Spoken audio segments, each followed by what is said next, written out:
Most money advice starts with investing. But before you buy a single share of anything, there's a setup step almost nobody teaches you. You need a handful of accounts opened in the right order. Get the order wrong, and you can leave free money on the table, pay taxes you didn't have to, or get wiped out by one surprise bill. Get it right, and you build a system that quietly grows your money for the rest of your life.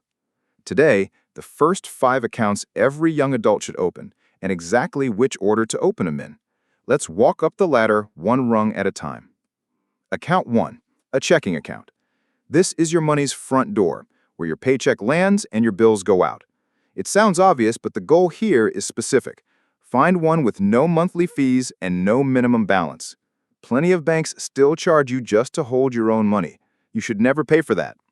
Your checking account is for spending and bills, not for saving, and definitely not for growing your money. It's a hub, not a vault.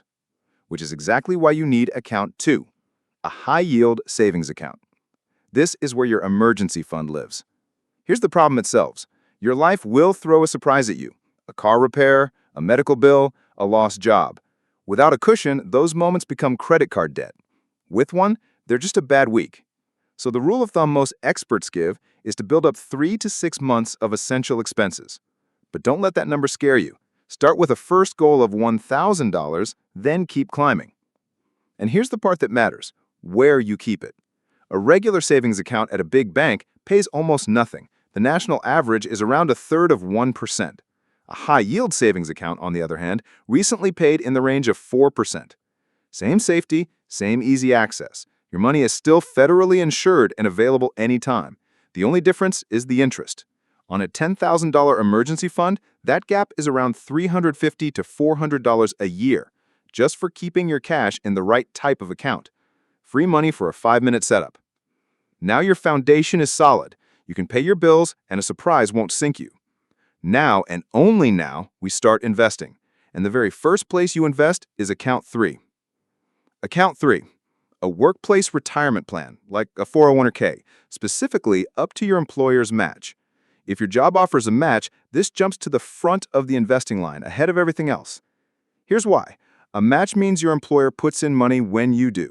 A common setup is a full match on the first few percent of your pay. That is an instant guaranteed return on your money before it's even invested. There is no stock, no fund, no scheme on earth that reliably hands you that. So the move is simple. Contribute at least enough to capture the entire match. Skipping it is the single most expensive mistake young workers make. It's turning down a raise. If your job has no match, that's fine. We'll come back to this account later. For now, move to account 4. Account 4, a Roth IRA. This is the account that should make you smile. IRA just means an individual retirement account. You open it yourself, separate from any job. And the Roth version has a special power. You put in money you've already paid taxes on, it grows for decades, and when you take it out in retirement, every dollar of that growth is tax-free. Think about that. Decades of compounding, and the government doesn't get a cut of the gains.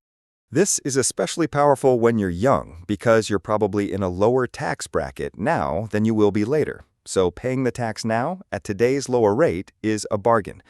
For 2026, you can put in up to $7,500 a year. You don't need that much to start. Even small, regular contributions add up enormously over time, thanks to the compounding we covered in earlier videos. And inside that Roth, you'd hold the same simple, low-cost index funds we built into a portfolio last time. So far, the ladder is checking for spending, high-yield savings for emergencies, your 401k up to the match, then a Roth IRA. For a lot of young adults, that's plenty. That's a complete, powerful system. But if you've done all of that and you still have money to invest, there's one more rung. Account 5, a regular taxable brokerage account. This is an investment account with no special tax perks, but also no rules about when you can take the money out. Retirement accounts like the 401k and Roth IRA are built for the long haul, with penalties for pulling money early before retirement age. A brokerage account has no such lock, so this is the right home for big goals that land before retirement. A house down payment in 10 years, starting a business, financial independence early. You invest in the same kind of broad index funds, you just have full flexibility to use the money when you need it. So let's put the whole ladder together, in order. 1. A no-fee checking account for spending. 2. a high-yield savings account for your emergency fund. 3. Your workplace plan up to the full match, the free money. 4. A Roth IRA for tax-free retirement growth. And 5. A taxable brokerage account for everything else. Each rung only makes sense once the one below it is in place. That's the order, and the order is the whole point. Notice what this really is. It's not about being rich or picking the perfect investment. It's a sequence, a default setup that once it's running makes the smart move the automatic move.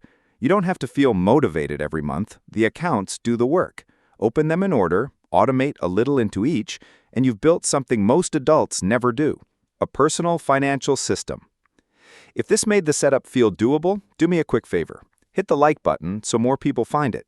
Share it with a friend who's just starting out. This is exactly the roadmap they need. And subscribe, then turn on notifications by tapping the bell so you don't miss the next one. One more thing. Tell me in the comments which money topic you want covered next. I read every single one, and they genuinely shape what we make.